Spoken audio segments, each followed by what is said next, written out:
जय हिंद साथियों, आप सभी का स्वागत करता हूं आप सभी के अपने चैनल टारगेट सिलेक्शन में। साथियों, आज की इस वीडियो में आरपीएफ कांस्टेबल के लिए एक ऐसा पूरा मॉक टेस्ट साथियों देखेंगे जिसमें आप मैथ के, रीजनिंग के और जीके जीएस के साथियों क्वेश्चंस देखने जा रहे हैं। उसके अलावा करंट अफेयर को भी हम लोग डिस्कस करेंगे। तो ये एक ऐसा मॉडल पेपर है साथियों, जिस मॉडल पेपर को अगर आप पूरा देख लेते हैं तो मुझे नहीं लगता कि आपका पेपर इससे बाहर जा पाएगा। तो इन सभी को साथियों प्रश्नों को तैयार कर लीजिए, चाहे वो मैथ हो, चाहे वो रीजनिंग हो, चाहे वो जीके जीएस और करंट अफेयर के टॉप लेवल के क्वेश्चंस हो। तो क्लास आपकी साथियों शुरू हो चुकी है और पहले नंबर का प्रश्न आपकी स्क्रीन पर आ चुका है कि उज्जैन का प्राचीन नाम क्या था। देखिए, अभी तो आप लोग साथियों जिसको उज्जैन कहते हैं ना, उसको पहले क्या कहा जाता था? अवंतिका कहा जाता था। ये आप लोग ध्यान रखेंगे।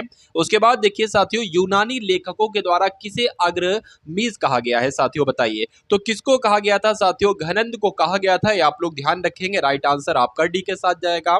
16 महाजनपदों की सूची साथियों उपलब्ध है, यानी कि आपसे ये पूछा जा सकता है कि 16 महाजनपदों के बारे में कहां से जानकारी मिलती है? तो अंगुत्तर निकाय से साथियों जानकारी मिलती है। ये पॉइंट आप लोग ध्यान रखेंगे। उसके बाद देखिए, किसने कुलीन तथा कुलीनतावाद का आरंभ किया था? तो ये काम किसने किया था साथियों? बल्लाल सेन ने ये काम किया था। उसके बाद देखिए, खजुराहो के शिव मंदिर का संबंध साथियों जो है वो किससे है, बताइए। तो आप लोग साथियों ध्यान रखेंगे, शैव संप्रदाय से भी है, वैष्णव संप्रदाय से भी है और जैन संप्रदाय से भी है। इसलिए राइट आंसर आपका जो होगा वो ऑप्शन नंबर ए के साथ जाएगा। ए के साथ नहीं बल्कि डी के साथ जाएगा, और जिनका आंसर यहाँ पर डी है तो बिल्कुल करेक्ट हो जाता भाई। बहुत बढ़िया, वेरी गुड क्लास। साथियों, आप सभी लोग एक काम कीजिए कि इस वीडियो को लाइक कर दीजिए। वीडियो को लाइक करने से साथियों मुझे मोटिवेशन मिलेगा, और जब मुझे मोटिवेशन मिलेगा तो मैं आपके लिए साथियों ऐसा कंटेंट लाऊंगा कि सबसे बेस्ट, कि अगर आरपीएफ कांस्टेबल के लिए जो कंटेंट आपको देखना चाहिए वो कंटेंट मैं आपके लिए साथियों लाऊंगा। चाहे मुझे जितना भी अध्ययन करना पड़े, जितना भी एनालिसिस करना पड़े, आपको ऐसे मॉडल पेपर ऐसे ऐसे दूंगा साथियों कि जो आपके डायरेक्ट साथियों एग्जाम में आपको देखने को मिले वहां से पेपर में। तो साथियों, कोका आंदोलन को किसने संगठित किया था? साथियों वीडियो को लाइक कर दीजिएगा। देखिए, यहां पर अगर बात करें कोका आंदोलन को किसने संगठित किया था, तो राम सिंह ने किया था। आंसर आपका सी के साथ। निम्नलिखित में से किसने सत्याग्रह शब्द को गढ़ा था साथियों, बताइए। तो आप लोग ध्यान रखेंगे, महात्मा गांधी जी की अगर बात करें तो महात्मा गांधी जी ने सत्याग्रह शब्द को गढ़ा था। उसके बाद देखिए साथियों, अगले नंबर का प्रश्न है कि भारत के संविधान के अनुच्छेद 75 के 3 के अनुसार मंत्रिपरिषद किसके प्रति सामूहिक रूप से जिम्मेदार होती है? तो मंत्रिपरिषद लोकसभा के प्रति सामूहिक रूप से जिम्मेदार होती है। उसके बाद देखिए, स्मेल्टाइट किस धातु का अयस्क है? तो ये किस धातु का अयस्क है साथियों? ये निकेल का अयस्क है। आप लोग ध्यान रखेंगे। राइट आंसर आपका सी के साथ। और राष्ट्रीय विकास परिषद का कौन सदस्य नहीं होता है? देखिए, आप सभी लोग जानते हैं ये तो अध्यक्ष होते हैं, यानी कि प्रधानमंत्री भी। तो उसके अलावा साथियों जो राज्यों के मुख्यमंत्री है वो भी इसके सदस्य होते हैं। और अगर बात करते हैं जो योजना आयोग के सदस्य हैं वो भी साथियों इसके सदस्य हैं, लेकिन राष्ट्रपति इसके सदस्य नहीं है। तो यही आपका राइट आंसर हो जाता है। अब उसके बाद देखिए, सिस्मोग्राफ किसे मापने के लिए काम में लाया जाता है? आपने बहुत बार साथियों पढ़ा होगा। तो भूकंप की जो तरंगे होती हैं साथियों, इसको मापने के लिए सिस्मोग्राफ का इस्तेमाल किया जाता है। राइट आंसर आपका सी के साथ जाएगा भाई। बहुत बढ़िया, वेरी गुड क्लास। उसके बाद देखिए साथियों, लेकोलिथ किससे संबंधित है? तो अगर आपके एग्जाम में पूछा जाए कि लेकोलिथ का संबंध किससे है, तो ज्वालामुखी से साथियों इसका संबंध है। ये आप लोग ध्यान रखिएगा। पंपास एवं स्टेपी ये घास के मैदान है साथियों। तो ये पंपास और स्टेपी निम्नलिखित में से किस श्रेणी के अंतर्गत आते हैं, बताइए। तो ये किस श्रेणी के अंतर्गत आते हैं? ये साथियों मध्य अक्षांशीय घास भूमि के अंतर्गत आते हैं। आंसर आपका बी के साथ जाएगा। लानोस कहां के घास स्थान है साथियों, बताइए। तो ये कहां की है? यानी कि गुयाना उच्च भूमि की ये घास स्थान है, लानोस जिसका नाम है। अब उसके बाद देखिए, गौतम बुद्ध ने अपना पहला धर्म का उपदेश साथियों ये कहां पर दिया था? तो ये तो इन्होंने सारनाथ में दिया था, और ये कई बार आपके एग्जाम में भी क्वेश्चन पूछा जा चुका है। इसलिए आंसर यहां पर जिनका भी है ऑप्शन नंबर डी के साथ तो बिल्कुल सही है। अब उसके बाद देखिए, कोणार्क में जो सूर्य मंदिर है इसका निर्माण किसने करवाया था? तो पहली बात तो आप लोग ध्यान रखेंगे कि सूर्य मंदिर कहां पर है? तो कोणार्क में है। इसका निर्माण किसने करवाया था? नरसिम्हा साथियों प्रथम ने करवाया था। ये आप लोग ध्यान रखेंगे। आंसर आपका सी के साथ। स्वराज मेरा जन्म सिद्ध अधिकार है और मैं इसे लेकर रहूंगा साथियों, नारा किसका है? तो बाल गंगाधर तिलक जी ने यह कहा था। ये नारा साथियों बाल गंगाधर तिलक का है। अब उसके बाद देखिए, अगला प्रश्न है कि पृथ्वी के किस भाग के ऊपर ओजोन छिद्र का पता चला है साथियों, बताइए। ये अच्छा क्वेश्चन है। तो आप लोग ध्यान रखेंगे साथियों, अंटार्कटिका की अगर बात करते हैं तो अंटार्कटिका में ही ठीक है, आप लोग ध्यान रखेंगे ओजोन क्षेत्र का पता चला है, राइट आंसर आपका ए के साथ जाएगा। साथियों पूरे सामान्य ज्ञान के हम लोग पूरी सामान्य ज्ञान के 50 क्वेश्चंस हम लोग देखेंगे और जो आपके रियल एग्जाम में 50 क्वेश्चंस आएंगे वो साथियों उसी लेवल के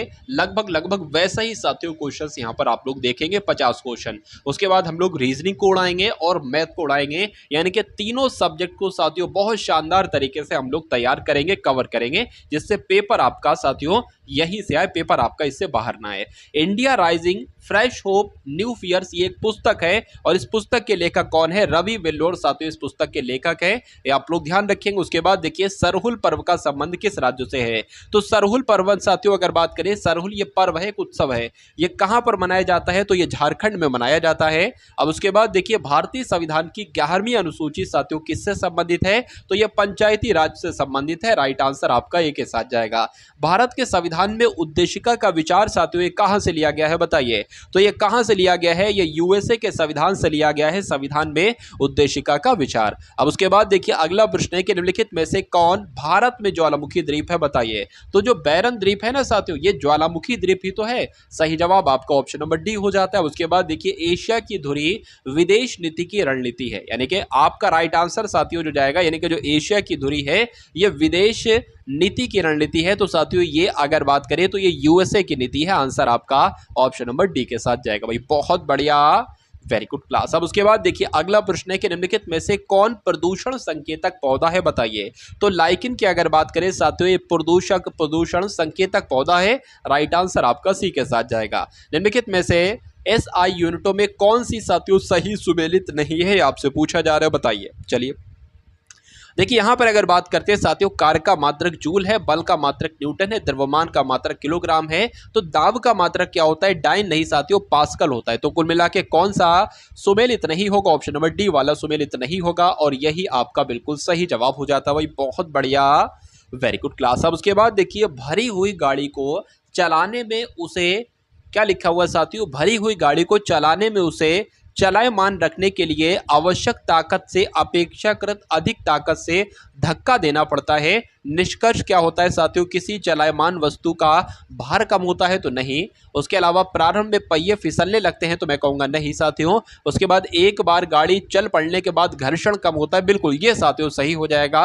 अब ये सही हो जाएगा तो यही आपका निष्कर्ष है, आंसर आपका जाएगा सी के साथ। अंतरिक्ष यान जो चक्कर लगा रहा है, इससे एक सेब छोड़ा जाता है अगर, तो क्या होगा साथियों? तो वह पृथ्वी की ओर गिरेगा या कम गति से गतिमान होगा या अंतरिक्ष यान के साथ साथ उसी गति से गतिमान होगा या अधिक गति से गतिमान होगा? तो अंतरिक्ष यान से जो चक्कर लगा रहा है साथियों, वहां से अगर एक सेब छोड़ा जाता है तो अंतरिक्ष यान के साथ साथ उसकी गति से साथियों गतिमान होगा, आंसर आपका जाएगा ऑप्शन नंबर सी के साथ। चलिए अब उसके बाद देखिए अगला प्रश्न है कि वर्षा की बूंद जो गोलाकार होती है, गोलाकार आकृति की होती है, वो किसकी वजह से होती है? तो किसकी वजह से होती है साथियों? आपका आंसर जो जाएगा वो पृष्ठीय तनाव जाएगा साथियों, यानी कि पृष्ठीय तनाव की वजह से गोलाकार होती है। यदि हवा का तापमान बढ़ता है तो उसकी जलवाष्प ग्रहण करने की क्षमता घटती है या बढ़ती है, या पहले घटती है फिर बढ़ती है, कोई प्रभाव नहीं पड़ता है? तो मैं कहूंगा साथियों बढ़ती है, इसलिए सही जवाब आपका ऑप्शन नंबर बी हो जाता है। किसी परमाणु के गुण निर्भर करते हैं साथियों, किसी परमाणु के गुण किस पर निर्भर करते हैं? प्रोटॉन न्यूट्रॉन परमाणु नहीं साथियों, इलेक्ट्रॉन संरचना पर निर्भर करते हैं, ये आप लोग ध्यान रखेंगे, आंसर आपका जाएगा डी के साथ। साथियों देखिए जो भी आप देख रहे हैं ना, पूरी जीके के जो सबसे टॉप 50 क्वेश्चंस यहाँ पर बैठते हैं वो आपके स्क्रीन पर से गुजर रहे हैं साथियों। तो अगर आप साथियों वाकई में सिलेक्शन लेना चाहते हैं तो इन पूरी क्लास को देखिएगा, जीके जीएस तो देखिएगा, करंट अफेयर भी देखिएगा और मैथ और रीजनिंग के सवालात भी देखिएगा। देखिए नाभिक की द्रव्यमान संख्या की जब हम बात करते हैं तो नाभिकों में न्यूक्लियानों की संख्या ठीक है बिल्कुल है साथियों, जो नाभिक की द्रव्यमान संख्या है ना, ये नाभिकों में न्यूक्लियानों की संख्या के बराबर है, आंसर आपका जाएगा ए के साथ। उसके बाद देखिए साथियों आरडीएक्स की अगर बात करें तो ये क्या है? ये एक प्रकार का दाबमापी उपकरण है तो नहीं, एक प्रकार का जीन है तो नहीं, उर्वरकों के निर्माण में प्रयुक्त एक रसायन है तो नहीं, ये एक विस्फोटक है, ये आपका बिल्कुल सही और सटीक जवाब हो जाता है। इनमें से कौन सा पदार्थ साबुन बनाने में इस्तेमाल होता है साथियों बताइए? तो जो वनस्पति तेल होता है ये आप लोग ध्यान रखेंगे साथियों साबुन बनाने में इस्तेमाल होता है। राइट आंसर आपका जाएगा ऑप्शन नंबर ए के साथ। अब उसके बाद देखिए अगला प्रश्न आपकी स्क्रीन पर, यहां पर अगर बात करें कि भारत में एल्यूमीनियम उपक्रम की स्थापना के लिए आवश्यक न्यूनतम मापदंड बॉक्साइट और किसकी उपलब्धता है साथियों, बताइए। चलिए, तो यहां पर साथियों आपका राइट आंसर जो जाएगा वो किस ऑप्शन के साथ जाएगा, आप लोग ध्यान रखेंगे। आप लोग का आंसर साथियों विद्युत के साथ जाएगा, यानी कि बॉक्साइट और विद्युत की उपलब्धता होती है। राइट आंसर आपका ऑप्शन नंबर बी हो जाता है। उसके बाद देखिए साथियों अगले नंबर का क्वेश्चन आपकी स्क्रीन पर है कि किसे स्ट्रेंजर गैस कहा जाता है, बताइए। तो स्ट्रेंजर गैस की अगर बात करते हैं साथियों तो किसे कहा जाता है, आप लोग ध्यान रखेंगे साथियों। स्ट्रेंजर गैस की अगर बात करें तो आप लोग ध्यान रखेंगे जीनॉन गैस को ही क्या कहा जाता है, स्ट्रेंजर गैस कहा जाता है। उसके बाद देखिए प्लास्टर ऑफ पेरिस की अगर बात करते हैं तो इसका साथियों सूत्र क्या है, तो इसका सूत्र की अगर बात करें 2CaSO4 H2O की अगर बात करें, H2O यहां पर होना चाहिए साथियों, कुछ मिस्टेक हो गई कोई बात नहीं। तो 2CaSO4, ठीक है ना, SO4 और H2O। चलिए, अब उसके बाद देखिए अगला प्रश्न आपकी स्क्रीन पर है कि इनमें से कौन सा रोग जीवाणु संक्रमण के कारण होता है, बताइए। तो जो प्लेग होता है ना प्लेग, ये साथियों जीवाणु संक्रमण के कारण हो जाता है। राइट आंसर आपका डी के साथ जाएगा। किसने स्पष्ट व सुनिश्चित किया कि कोशिका जीवों की आधारभूत एवं कार्यात्मक इकाई है, बताइए। तो ये बात किसने साथियों एक तरीके से कही, तो रॉबर्ट हुक ने कही कि कोशिका जो है ना वो कोशिका जीवों की आधारभूत एवं कार्यात्मक इकाई है। राइट आंसर आपका ए के साथ जाएगा। विषाणु में इनमें से क्या होता है साथियों, बताइए। तो विषाणु की अगर बात करें इसमें न्यूक्लिक एसिड और प्रोटीन होता है, इसलिए सही जवाब आपका ऑप्शन नंबर बी हो जाता है। भूमिका शर्मा किससे संबंधित है, बताइए। तो करंट अफेयर की अगर बात करते हैं साथियों बॉडी बिल्डिंग से संबंधित हैं, भूमिका शर्मा का नाम है। उसके बाद देखिए संयुक्त सैन्य अभ्यास समुद्र लक्ष्मण भारत और किस देश के मध्य 28 फरवरी से 2 मार्च 2024 तक आयोजित किया गया है। तो अगर बात करें साथियों मलेशिया, आप लोग ध्यान रखेंगे, यानी कि भारत और मलेशिया के बीच ये समुद्र लक्ष्मण अभ्यास हुआ था। उसके बाद देखिए अगला प्रश्न है कि भारत के मुख्य हाइड्रोग्राफर के रूप में 1 फरवरी 2024 को किसने पदभार संभाला है। तो इनका नाम है लोचन सिंह पठानिया और ये भारत के मुख्य हाइड्रोग्राफर साथियों नियुक्त किए गए हैं, आप लोग ध्यान रखेंगे। उसके बाद देखिए निम्नलिखित में से किस राज्य सरकार ने उंगलई थेड़ी उंगल ओरियल आपके दरवाजे पर सेवाएं लाना ये योजना की शुरुआत की है साथियों, बताइए। तो किस राज्य ने शुरू की है, तो तमिलनाडु राज्य ने साथियों योजना शुरू की है, ये आप लोग ध्यान रखेंगे। आंसर आपका बी के साथ जाएगा। सेनकानु द्वीप किन देशों के बीच विवाद है साथियों, एक तरीके से बताइए। तो ये चीन और जापान के बीच एक तरीके से साथियों इसका विवाद है। सेनकानु द्वीप का जो विवाद है वो चीन और जापान के बीच है। उसके बाद देखिए अगला प्रश्न है कि सरदार सिंह किस खेल से संबंधित हैं। तो अगर बात करें किस खेल से संबंधित हैं तो ये हॉकी से संबंधित हैं, ये आप लोग ध्यान रखेंगे। आंसर आपका जाएगा बी के साथ। पेरिस जलवायु समझौता किस तिथि को लागू हुआ साथियों, तो किस तिथि को लागू हुआ, अगर आपसे डेट आपके एग्जाम में पूछी जाए तो 4 नवंबर 2016 को साथियों लागू हुआ पेरिस जलवायु समझौता। उसके बाद देखिए अगला प्रश्न है कि फरवरी 2024 में जारी ब्रांड गार्जियनशिप इंडेक्स 2024 में मुकेश अंबानी वैश्विक स्तर पर किस स्थान पर रहे। तो ये साथियों इस बार दूसरे स्थान पर रहे थे, इसलिए आंसर आपका जो जाएगा वो ऑप्शन नंबर डी के साथ जाएगा। अब उसके बाद देखिए अगला प्रश्न है कि राज्यों और केंद्र शासित प्रदेशों के पुलिस महानिदेशक और पुलिस महानिरीक्षक के 58वें सम्मेलन का आयोजन 6 से 7 जनवरी 2024 तक किस स्थान पर किया गया था। तो कहां पर साथियों किया गया था, राजस्थान के जयपुर में किया गया था, ये आप लोग ध्यान रखेंगे। उसके बाद देखिए कितने राजनेताओं को संसद रत्न पुरस्कार 2023 चुना गया है, बताइए। तो अगर बात करें साथियों 5 लोगों को 5 राजनेताओं को संसद रत्न पुरस्कार 2023 दिया गया है। राइट आंसर आपका जो जाएगा वो ऑप्शन नंबर डी के साथ जाएगा। यहाँ पर आपके सामने रीजनिंग के प्रश्न साथियों शुरू हो चुके हैं। तो रीजनिंग का पहला सवाल है, इसको मैं थोड़ा आपके लिए जूम कर देता हूँ ताकि आपको सही तरीके से यहाँ पर देखने को मिल जाए। देखिए यहाँ पर देखिए प्रश्न आकृति यहाँ पर ये दी गई है, उसके बाद यानी कि इस प्रश्न आकृति से अगली वाली प्रश्न आकृति बन गई है। क्या बन गई आप लोग देख पा रहे हैं साथियों, मतलब ये इस वाली से ये वाली प्रश्न आकृति बन गई है, उसके बाद ये वाली प्रश्न आकृति बन गई है, ये वाली प्रश्न आकृति बन गई है। तो यहाँ पर साथियों कौन सी प्रश्न आकृति आएगी, ऑप्शन नंबर ए वाली, बी वाली, सी वाली या साथियों डी वाली।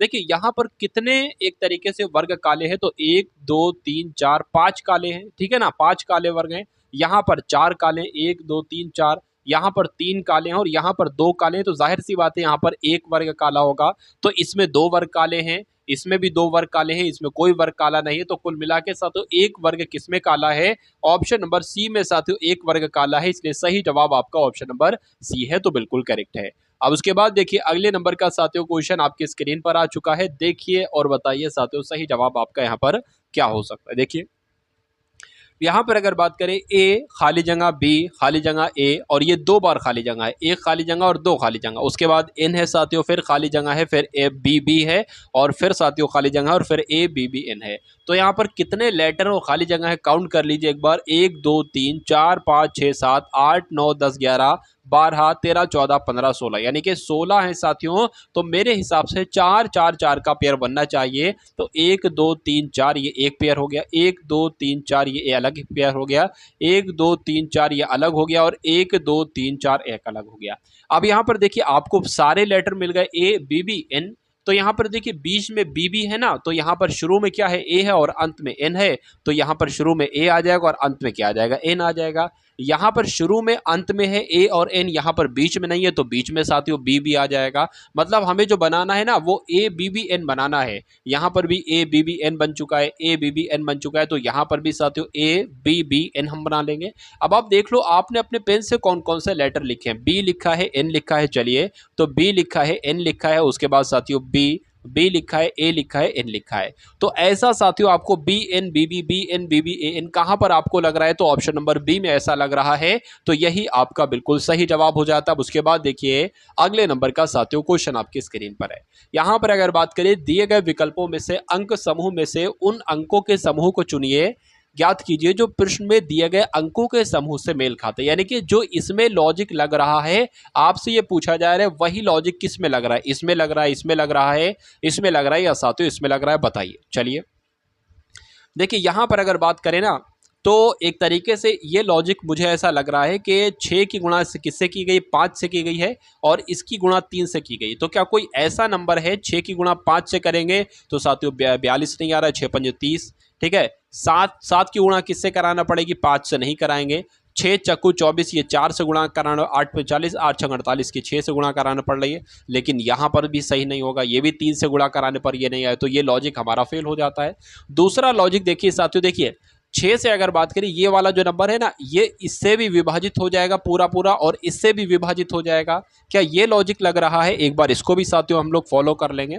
तो 6 इससे तो कट रहा है, क्या इससे भी कट रहा है? 6 कम 6 26 हो जाएगा, ठीक है। 6 कम 6 नहीं, ये नहीं कटेगा। इसकी अगर बात करिए 42 कट जाएगा, ये 218 नहीं कटेगा। 6 चौक 24 कट जाएगा, लेकिन 70 नहीं कटेगा। 8 पंच 40, 8 छंग 48 पूरा पूरा कट जाएगा, और ये कटेगा नहीं कटेगा, देख लेते हैं साथियों। 8 से अगर काट करें तो साथियों 8 दूना आपका 16 हो जाएगा, और कितना 3 जाएगा, और 8 3 24, 8 चक्कू आपका 32 हो जाएगा। मतलब जो ऑप्शन नंबर डी वाला है ये पूरा पूरा साथियों कट जाता है किससे? 8 से। यानी कि पहले वाले नंबर से ये संख्या कट रही है, ये संख्या कट रही है। तो इसमें से ये एक ऐसा ऑप्शन है कि जिसमें 8 नंबर से ये एक संख्या कट रही है और ये संख्या कट रही है। तो कुल मिला के राइट आंसर आपका डी हो जाता है। अब उसके बाद देखिए अगले नंबर का क्वेश्चन आपकी स्क्रीन पर है। देखिए और बताइए सही जवाब आपका क्या होगा।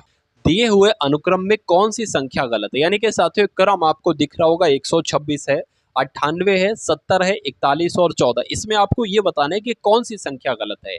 तो सबसे पहले हम लॉजिक देखेंगे कि ये 126 से 98 कैसे हुई, 98 से 70 कैसे हुई। देखिए 126 से साथियों 98 कैसे हुई है? 26 तो ये ऊपर ऊपर और 2 इधर, यानी कि 28 घटाया गया है, तो ये साथियों 98 हुई है। ये 98 से 70 कैसे हुई? तो 98 में साथियों मेरे हिसाब से 28 घटाएंगे तो ये 70 आ जाएगा बहुत आराम से। उसके अलावा अगर बात करते हैं साथियों यहाँ पर कितना घटाया गया है, एक तरीके से यहाँ पर 29 घटाया गया है, तो ये साथियों 41 आई है। लेकिन मुझे ऐसा लग रहा है कि ये गलत है। क्यों? क्योंकि साथियों अगर बात करें यहाँ पर आपको 28 घटाना है, और 28 घटाना है तो कुल मिला के कितना आएगा साथियों? 42 आएगा। तो यहाँ पर 42 आएगा या नहीं आएगा? यानी कि ये 41 संख्या गलत है, नहीं गलत है। एक बार एक काम करके आप देख लीजिए, मान लीजिए यहाँ पर 42 है, और इस 42 में से आप 28 घटाइए। अगर 42 में 28 घटाने पर 14 आ जाता है तो ये लॉजिक हमारा बिल्कुल सही हो जाएगा। एक काम करिए साथियों, 42 में से 28 घटा लीजिए, तो यहाँ पर साथियों 4 बचेगा, और यहाँ पर 1 बचेगा, क्योंकि ये 12 में से 8 जाएगा, 4 बचेगी, ये 3 हो जाएगा, 3 में से 2 जाएगा, 1 बचेगा। तो कुल मिला के लॉजिक हमारा सही है। अनुक्रम में कौन सी संख्या गलत है? ये 41 वाली संख्या गलत है, तो यही आपका बिल्कुल सही जवाब हो जाता है। अब उसके बाद देखिए, निम्नलिखित शब्दों को तर्क संगत क्रम के अनुसार साथियों आपको लगाना है और बताना है सही जवाब आपका यहाँ पर क्या हो सकता है। चलिए, तो देखिए साथियों, आपसे ये कुल मिला के एक तरीके से पूछा जा रहा है कि सबसे पहले कौन सा आ सकता है, बताइए। सबसे पहले क्या होगा? क्या रात हो जाएगी, क्या दिन हो जाएगा, नींद आएगी, कार होगा? सबसे पहले साथियों दिन होगा। सबसे पहले मान लीजिए दिन हुआ, ठीक है ना, सबसे पहले दिन हुआ, फिर आपने क्या किया? आपने साथियों एक तरीके से क्या किया? आपने काम किया। आपने पहले भाई दिन हुआ, आपने फिर काम शुरू किया, यानी कि 5 आ जाएगा।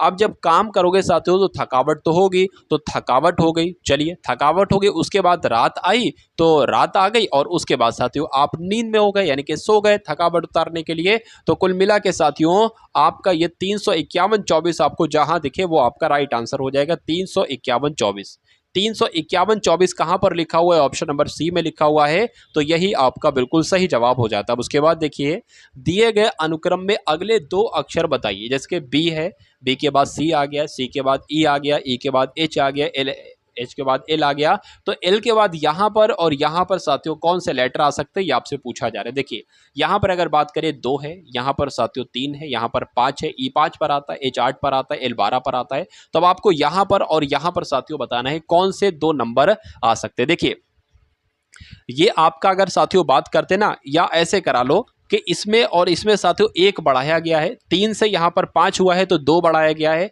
5 से 8 हुआ है तो 3 बढ़ाया गया है, 8 से साथियों 12 हुआ है 4 बढ़ाया गया है। तो जाहिर सी बात है 12 में 5 जोड़ेंगे तो कितना आ जाएगा? 12 में साथियों 5 जोड़ेंगे, 12, 13, 14, 15, 16, 17 और 17 पर आता है क्यू। और फिर यहां पर क्यू में साथियों 6 जोड़ेंगे, यानी कि 17 में 6 जोड़ेंगे तो कितना हो जाएगा? 23 हो जाएगा। 23 पर आता है डब्लू। तो कुल मिला के क्यू डब्लू साथियों आपके इस प्रश्न का बिल्कुल सही जवाब हो जाता है, और जिनका भी आंसर यहां पर क्यू डब्लू है तो बिल्कुल करेक्ट भाई, बहुत बढ़िया, वेरी गुड क्लास। अब उसके बाद देखिए कि यदि अंग्रेजी वर्णमाला के प्रथम अर्धांश के अक्षरों को विपरीत क्रम में लिखा जाए। देखिए, अंग्रेजी वर्णमाला में टोटल कितने लेटर हैं? 26 लेटर हैं, और जो 1 से लेकर 13 तक लेटर होते हैं ना साथियों, इसको प्रथम अर्धांश कहा जाता है। और साथियों जो 14 से लेकर 26 तक लेटर होते हैं ना, इसको क्या कहा जाता है? द्वितीय अर्धांश कहा जाता है। तो आपसे तो यही कहा जा रहा है साथियों कि जो अंग्रेजी वर्णमाला में प्रथम अर्धांश है ना, इसको, इसके अक्षरों को आपको विपरीत क्रम में लिखना है। यानी कि प्रथम अर्धांश जो होता है साथियों वो एन से लेकर एन तक होता है, तो इसको आपको विपरीत में अगर लिखोगे तो पता है कैसे लिखोगे? एन है, उससे पहले एम आएगा, उससे पहले साथियों क्या आ जाएगा? आपका एल आ जाएगा, उसके बाद के आ जाएगा, उसके बाद जे आ जाएगा, उसके बाद आई आ जाएगा। इस टाइप से आपसे पूछा जा रहा है, कहा जा रहा है। तो कुल मिला के ए, बी, सी, डी, ई, एफ, जी और साथियों ये हो जाएगा एच आपका, ठीक है ना। ये प्रथम अर्धांश हमने विपरीत क्रम में लिख दिया, ठीक है। उसके बाद क्या कहा गया था कि तो बाएं से, अच्छा अब एक देखिए, ये तो प्रथम अर्धांश हो गया, अब जो दूसरा अर्धांश है ना वो हम नॉर्मल लिखेंगे, वो एक बार नॉर्मल लिख लीजिए। एन के बाद क्या आएगा? एन के बाद साथियों क्या आ जाएगा? ओ आ जाएगा, O P Q R S T U V W, उसके बाद एक्स और वाई और जेड, ठीक है। अब देखिए क्या कहा गया, तो बाएं से, यानी कि यहां से, बाया यही तो होता है, बाएं से 20वां अक्षर, तो बाएं से 20वां अक्षर कौन सा होगा? 1 2 3 4 5 6 7 8 9 10 11 12 13 14 15 16 17 18 19 20 21 22 23 23 हो गया यार भाई, ये तो 23 हो गया, ज़्यादा हो गया। 1 2 3 4 5 6 7 8 9 10 11 12 13 14 15 16 17 18 19 20, तो 20 पर साथियों आपका क्या है? 20 पर टी आया, ठीक है। 20वें अक्षर के दाएं पांचवा कौन है? दायां, अब पता साथियों क्या होगा? दाएं की अगर जब हम बात करते हैं साथियों, 20वें अक्षर के दाएं को क्या कहा जा रहा है? 20वें अक्षर के दाएं पांचवा अक्षर क्या होगा? तो दायां इसका साथियों आपका क्या हो जाएगा? ये हो जाएगा 1 2 3 4 5, ये आपका दायां हो जाएगा।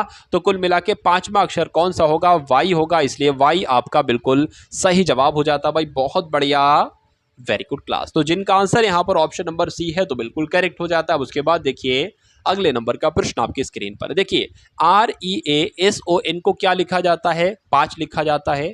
BELIVED को क्या लिखा जाता है? 7 लिखा जाता है। तो ये जो गवर्नमेंट करके लिखा हुआ है, इसके लिए क्या आप कोड इस्तेमाल करेंगे? 6 8 9 या साथियों 10? देखिए मुझे यहाँ पर ऐसा लग रहा है कि कभी कभी ऐसा दे दिया जाता है कि 18 5 1 19 15, 14 इन सब का योगफल करो और वो योगफल लिखा होता है, लेकिन यहाँ पर तो एक छोटी सी संख्या लिखी है। तो देखो जरा ये लेटर की कितने नंबर हैं, ये एक तरीके से क्या 5 हैं, 1 2 3 4 5 6, अरे भाई ये तो 6 हैं, 5 लिखा गया है। ये कितने 1 2 3 4 5 6 7, 1 2 3 4 5 6 7, ये 7 हैं साथियों। कितने हैं अगर बात करते हैं साथियों यहाँ पर ये आपको 7 दिख रहे हैं, तो आप एक बार ऐसा ट्राई करो साथियों, गवर्नमेंट के लेटर को काउंट करो और देखो कितने यहाँ पर साथियों आ सकते हैं। चलिए भाई देखिए यहाँ पर ये बिलीव्ड की स्पेलिंग गलत लिखी है, मेरे हिसाब से यहाँ पर ई भी तो आएगा भाई। अरे भाई रीजन की स्पेलिंग सही है बिल्कुल। बिलीव्ड की स्पेलिंग क्या होती है आप सभी लोग जानते होंगे साथियों, BELIEVED होती है, क्योंकि साथियों ऐसे बन नहीं रहा है ना मामला कि देखिए ये मुझे ऐसा लग रहा है कि साथियों ये 6 लेटर हैं, तो यहाँ पर एक घटा के लिखा गया है। अब ये कितने हो गए 1 2 3 4 5 6 7 8 हो गए, तो एक घटा के लिखा है, तो यहाँ पर भी एक घटा के लिखेंगे, जैसे 1 2 3 4 5 6 7 8 9 10 है ना, तो एक घटा के लिखेंगे साथियों 9 लिखेंगे, तो 9 आपका बिल्कुल सही जवाब हो जाएगा।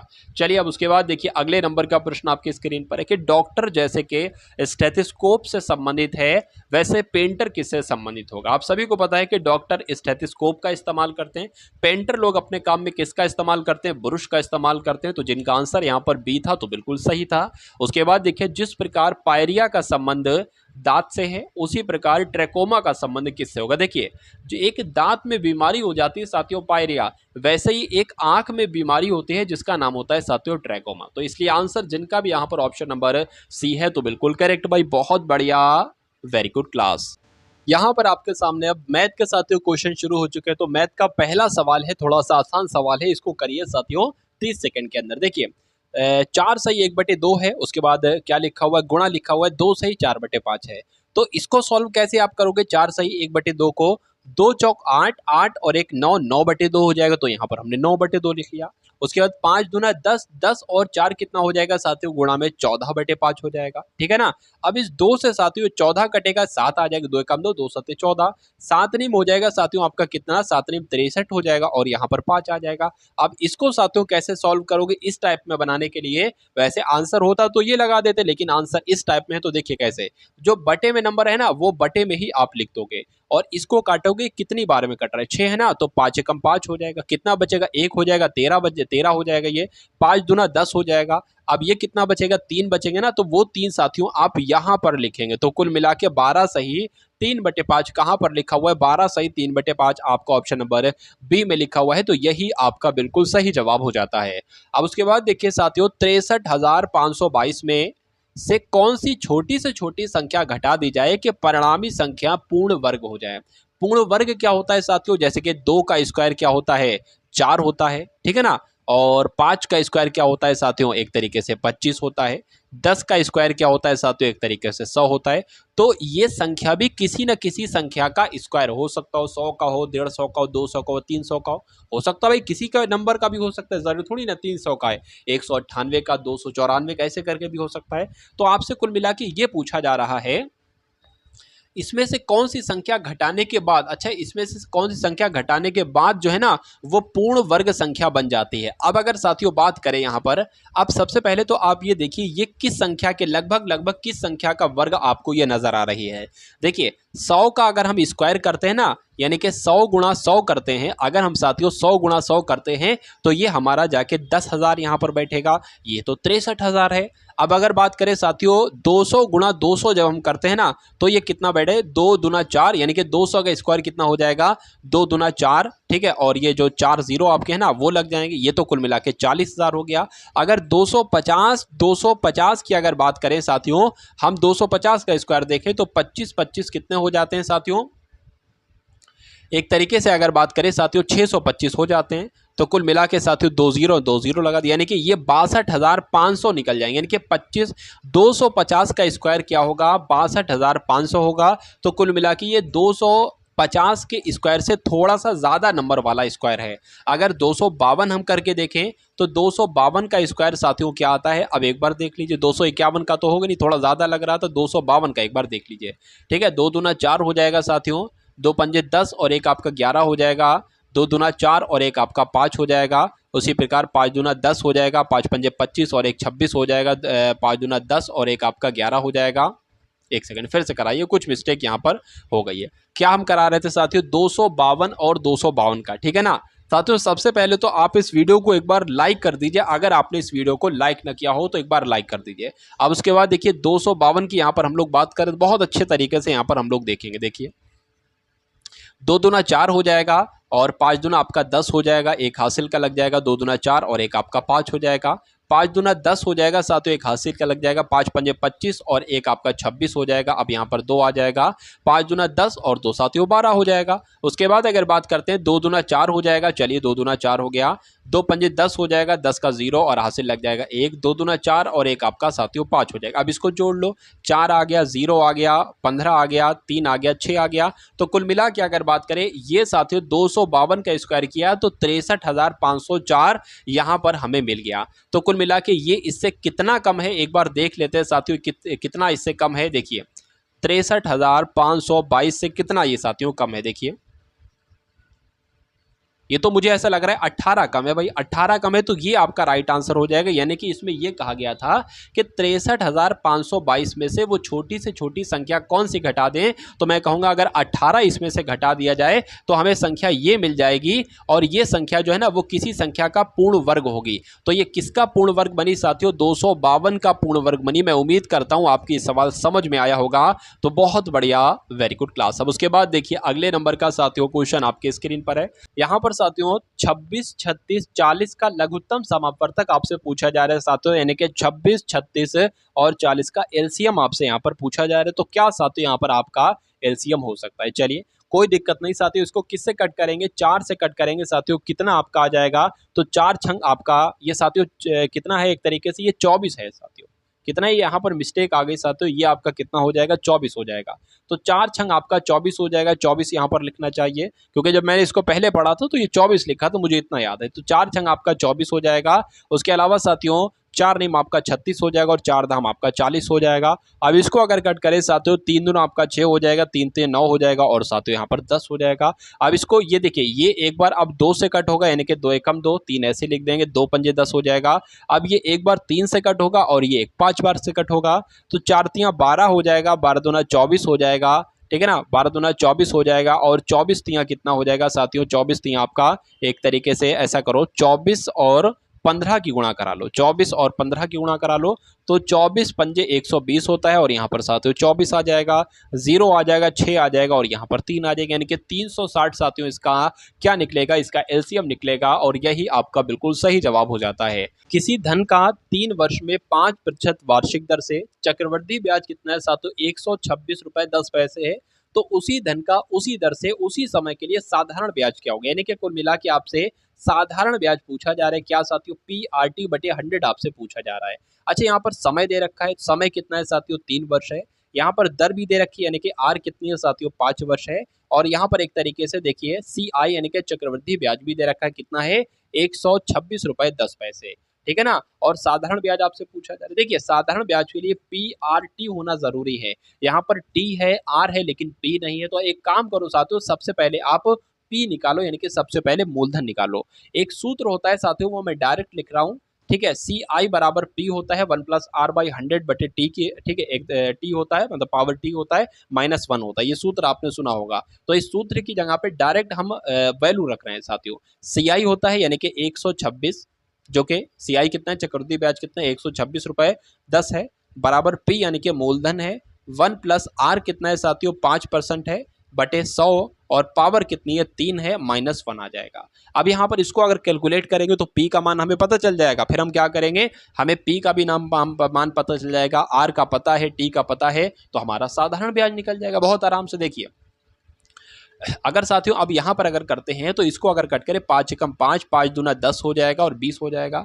अब अगर बात करें साथियों देखिए 126.10 रुपए, ठीक है, बराबर साथियों P आ जाएगा। अब यहाँ पर क्या आ जाएगा, 20 की गुणा 1 से 20 से कम 20, 20 और 1 ये 5 वाला, 20 और 1 21 बटे 20 यहाँ पर आ गया, 21 बटे 20 यहाँ पर आ गया। अच्छा इसके ऊपर पावर भी थी, पावर कितनी थी, 3 की पावर थी और -1 था। अब अगर बात करें 126 क्या, 126.10 रुपए बराबर P, अब अगर बात करते हैं साथियों 21 का क्यूब क्या होता है, तो 21 का क्यूब क्या होता है साथियों 9261 होता है, तो गुणा 9261, और 20 का क्यूब क्या होता है 8000 होता है, आप सभी को पता है, और -1 है। अब उसके बाद अगर बात करें 126.10 रुपए बराबर साथियों कितना है, पी है, बराबर आपका पी हो गया। और अब देखिए 9261 -1 है ना, तो इस 8000 की गुणा 1 से होगी। अब जब 8000 की गुणा 1 से होगी यानी कि यहां पर कुल मिला के क्या आ जाएगा साथियों 8000 एक तरीके से आ जाएगा। अब देखिए 9261 में से 8000 जाएगा तो मेरे हिसाब से कितना बचेगा साथियों, मेरे हिसाब से शायद आपका 1261 रुपए बचेगा, ठीक है ना। तो 1261 रुपए आपका ये बच गया, और नीचे क्या आ गया साथियों 8000 आ गया। इतनी बात आपको समझ में आ गई होगी। अब आपको पी बताना है ना, क्या बताना है साथियों, पी पता करना है। तो एक काम करो, पी एक तरफ कर लो और ये सारे नंबर साथियों क्या कर लो, ये सारे नंबर आप एक तरफ कर लो, ठीक है ना। इतनी बात आपको समझ में आ गई है। तो अब मैं साथियों यहां पर लिख सकता हूं क्या, कि P बराबर आपका क्या हो जाएगा, देखिए 8000 की गुणा 126.10 रुपए से हो जाएगी, ठीक है ना, और भाग में क्या आ जाएगा 1261 आएगा जाएगा। तो इसको एक तरीके से यहां पर लिख लो, ऐसा करो यहां पर लिख लो, थोड़ा सा साफ जगह पर लिख लो। चलिए 126.10 रुपए गुणा 8000, और भाग क्या आ जाएगा साथियों 1261 आ जाएगा, 1261 आ जाएगा। अब देखिए 1261 ये भी लग रहा होगा, ये भी लग रहा होगा, दो नंबर के बाद पॉइंट है, इस पॉइंट को हटाएंगे, नीचे 2 जीरो बढ़ाएंगे। अब एक काम करिए, इस एक जीरो से ये जीरो कट कर दीजिए, और इस जीरो से साथियों ये जीरो कट दीजिए, नीचे भी 1261 ऊपर भी 1261 कट हो गया, यानी कि P बराबर साथियों आपके सामने जो आ गया है वो 800 आ गया है। बस अब कोई दिक्कत नहीं है।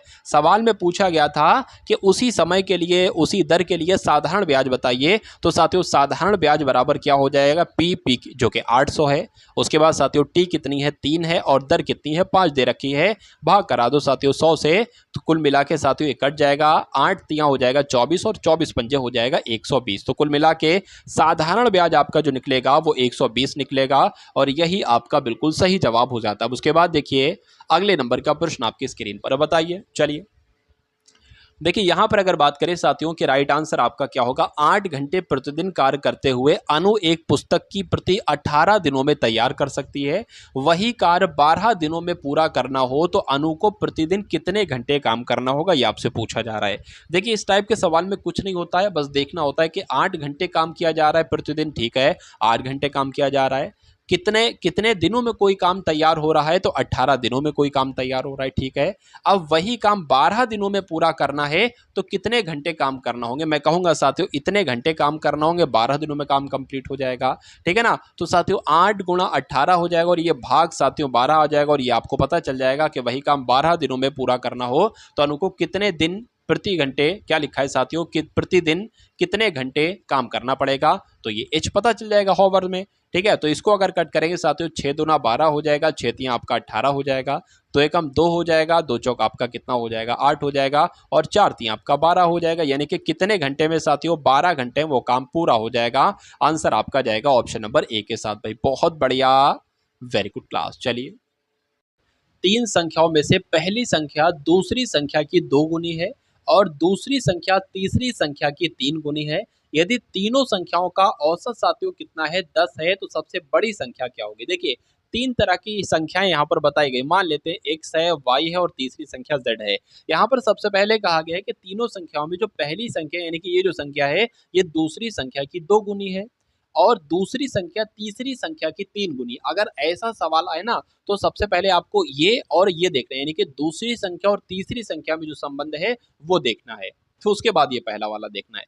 तो यहाँ पर कहा गया दूसरी संख्या जो है ना तीसरी संख्या की 3 गुनी है, तो अगर हम साथियों इसको 1 मान लेते हैं तो ये मतलब दूसरी संख्या है ना तीसरी संख्या की 3 गुनी है, तो इसको हमें 3 मानना होगा। इतनी बात आपको क्लियर हो गई। अरे भाई अगर हम इसको 1x मानेंगे तो इसको हमें 3x मानना होगा, यही तो बात है। अब देखिए पहला वाला क्या लिखा है, पहली संख्या दूसरी संख्या की 2 गुनी है, यानी कि जो पहली संख्या है ये दूसरी वाली संख्या की 2 गुनी है, तो ये साथियों 6x हो जाएगी। ये बात आपको समझ में आ गई। अब उसके बाद कहा गया है कि तीनों संख्याओं का औसत, यानी कि इन तीनों संख्याओं का औसत कितना दे रखा है 10 दे रखा है। तो मैं कह सकता हूं साथियों इन तीनों संख्याओं का योग कितना हो जाएगा, 30 हो जाएगा। यानी कि 6x 3x 9x और 1x 10x, यानी कि 10x की अगर बात करें 10x का योग कितना है, 30 है। तो x बराबर कितना हो जाएगा साथियों, 3 हो जाएगा। अब पूछा गया सबसे बड़ी संख्या क्या है, तो सबसे बड़ी संख्या तो साथियों 6x थी। अरे भाई x की वैल्यू आपको पता है, तो 6x की वैल्यू कितनी होगी, 6 3 18 ही तो होगी। तो 18 आपके साथियों इस क्वेश्चन का बिल्कुल सही जवाब हो जाता है। चलिए अब उसके बाद देखिए साथियों अगले नंबर का प्रश्न आपकी स्क्रीन पर है, देखिए और बताइए सही जवाब आपका क्या हो सकता है। अच्छे लेवल का क्वेश्चन है ये। किसी बेलन और शंकु के आधार की त्रिज्या और ऊंचाई के बराबर, यानी कि जो बेलन है और शंकु के, किसी बेलन और शंकु के आधार की त्रिज्या एवं ऊंचाई के बराबर, यानी कि जो त्रिज्या है ना वही साथियों ऊंचाई है एक तरीके से। तो मैं कह सकता हूं कि अगर जो आर है वो एच है, यानी कि जो आर है वो आर मैं कह सकता हूं, यानी कि कुल मिला के आर बराबर तो आर है ही, एच बराबर भी साथियों आर है, ऐसा कुछ यहां पर कहा गया है। उसके बाद कहा गया कि अर्धगोले की त्रिज्या के भी बराबर है, मतलब जो अर्धगोले की त्रिज्या है ना उसके भी बराबर है। तो शंकु, बेलन और अर्धगोले के आयतन में अनुपात क्या होगा साथियों, कोई दिक्कत नहीं, इसमें बहुत आराम से हो जाएगा। देखिए शंकु के आयतन की अगर बात करते हैं तो शंकु का आयतन क्या होता है, 1/3 पाई आर, ठीक है ना, पाई आर स्क्वायर होता है, पाई आर स्क्वायर एच होता है। और यहाँ पर एच जो बताया गया यानी कि हाइट यानी कि ऊंचाई जो बताई गई है वो त्रिज्या बताई गई है, तो इसलिए हमें साथियों आर ही यहाँ पर रखना होगी। अब दूसरे वाले की अगर बात करते हैं यहाँ पर क्या कहा गया है, अरे भाई शंकु का आयतन तो हमने लिख लिया, अब अनुपात बेलन के आयतन की अगर बात करते हैं तो बेलन का आयतन साथियों कितना होता है, पाई आर स्क्वायर एच होता है, तो पाई आर स्क्वायर हो जाएगा। और साथियों एच की जगह पर हमें आर ही रखना पड़ेगा क्योंकि ऊंचाई और आर बराबर है, ये मैंने आपको बताया था। उसके बाद फिर अनुपात रख लेते हैं और अर्धगोले का आयतन, और अर्धगोले का आयतन साथियों क्या होता है, 2/3 पाई आर क्यूब, ठीक है ना, 2/3 पाई आर क्यूब हो जाएगा। इतनी बात आपको समझ में आ गई। अब देखिए अब ये चीज देखिए साथियों क्या क्या यहाँ पर आपको सेम लग रहा है, क्या क्या आपको यहाँ पर सेम लग रहा है। पाई आर स्क्वायर इसमें भी है कट जाएगा, पाई आर स्क्वायर इसमें भी है कट जाएगा, पाई आर स्क्वायर इसमें भी है कट जाएगा साथियों, ये पाई आर क्यूब यहाँ पर। अच्छा एक काम करिए, अरे भाई जब इस आर को इसमें मिलाएंगे तो ये भी तो पाई आर क्यूब हो जाएगा, कट जाएगा, पाई आर क्यूब ये भी हो जाएगा कट जाएगा, और पाई आर क्यूब ये भी हो जाएगा कट जाएगा। अब आपके पास बचा है 1/3 अनुपात 1 अनुपात 2/3, इतनी चीजें आपके पास बची हैं। देखिए तो यहाँ पर अगर साथियों बात करते हैं इसको कैसे सॉल्व करेंगे, देखिए इसकी अगर बात करें साथियों, जैसे कि ये 1/3 जैसा लिखा है वैसे लिख देंगे। अब इस 3 की गुणा इससे हो जाएगी तो यहाँ पर 3 आ जाएगा, और यहाँ पर साथियों एक तरीके से 2/3 ही रहेगा। अब देखिए इस 3 से ये 3 आपका कैंसिल हो जाएगा, बचेगा क्या, 1/3/2 बचेगा। तो यही तो साथियों आपका इन तीनों का अनुपात निकलेगा। और ऐसा कहाँ पर लिखा हुआ 1/3/2, ऐसा ऑप्शन नंबर बी में लिखा हुआ है। तो यही आपका बिल्कुल सही जवाब हो जाता है। अब उसके बाद देखिए अगले नंबर का साथियों क्वेश्चन आपके स्क्रीन पर, बताइए, देखिए और बताइए सही जवाब आपका यहाँ पर क्या हो सकता है। कि एक वस्तु का अंकित मूल्य 200 है, एक विक्रेता ऐसी 3 वस्तुएं निश्चित दर पर छूट देने के बाद जो है खरीदता है, मतलब कितने में बेचता है, 546 बेचता है। छूट की दर आपसे पूछी जा रही। देखिए पहली लाइन में लिखा हुआ है कि एक वस्तु की साथियों कीमत क्या है, अंकित मूल्य कितना है साथियों, अंकित मूल्य जो है ना वो 200 रुपए है। और उसके बाद कहा गया कि एक विक्रेता ऐसी 3 वस्तुएं लेता है। तो जब 200 रुपए की एक वस्तु है तो 3 वस्तुएं कितने की हो जाएंगी साथियों, 600 रुपए की हो जाएंगी। चलिए और उसके बाद कहा गया है कि वो वस्तुएं 3 वस्तुएं लेने के बाद एक निश्चित दर पर छूट, मतलब फिर उस पर वो छूट भी देता है। अरे भाई इस 600 पर छूट देता है, और छूट देने के बाद इन 3 वस्तुओं को 546 रुपए की बेचता है। ठीक है, तो छूट की दर क्या है, पहले तो मुझे ये बताइए, जब 600 रुपए में उसने खरीदा और 546 रुपए में वो बेच रहा है तो छूट कितनी देगा, ये सबसे पहले साथियों देखिए। अब अगर बात करें साथियों, यहां पर 10 में से 6 जाएगा, 4 बचेगा, यहां पर 9 में से कुल मिला के 5 हो जाएगा, तो 54, एक तरीके से 54 रुपए की यहां पर छूट दी गई। अब इसको प्रतिशत में आपको साथियों बदलना है, यानी कि 54 गुणा 100 हो जाएगा, बटे में कितने में खरीदा था, 600 रुपए में खरीदा था, तो 600 यहां पर आ जाएगा। इन 2 जीरो से ये 2 जीरो कट जाएगा, 6 निम आपका कितना हो जाएगा, 54 हो जाएगा। यानी कि जो छूट दी गई थी वो 9% की दी गई थी। राइट आंसर आपका जाएगा बी के साथ। भाई बहुत बढ़िया, वेरी गुड क्लास। अब उसके बाद देखिए, एक वस्तु का क्रय मूल्य तथा विक्रय मूल्य। क्रय मूल्य होता है मतलब खरीदती है कोई चीज, उसको क्रय मूल्य कहते हैं। विक्रय मूल्य कहा जाता है जिस मूल्य पर वस्तु बेची जाती है। क्रय मूल्य अगर ए है और विक्रय मूल्य बी है, यानी कि अगर खरीदा है हमने ए रुपए में और बेचा है उसको बी रुपए में, ये अनुपात दे रखा है। वस्तु का क्रय मूल्य तथा विक्रय मूल्य का अनुपात ये है। यदि बी जो है ना ये ए का 200%, इसको कैसे आप सॉल्व करेंगे? देखिए, बी जो है ना ये ए का कितना है? ए का साथियों 200% है।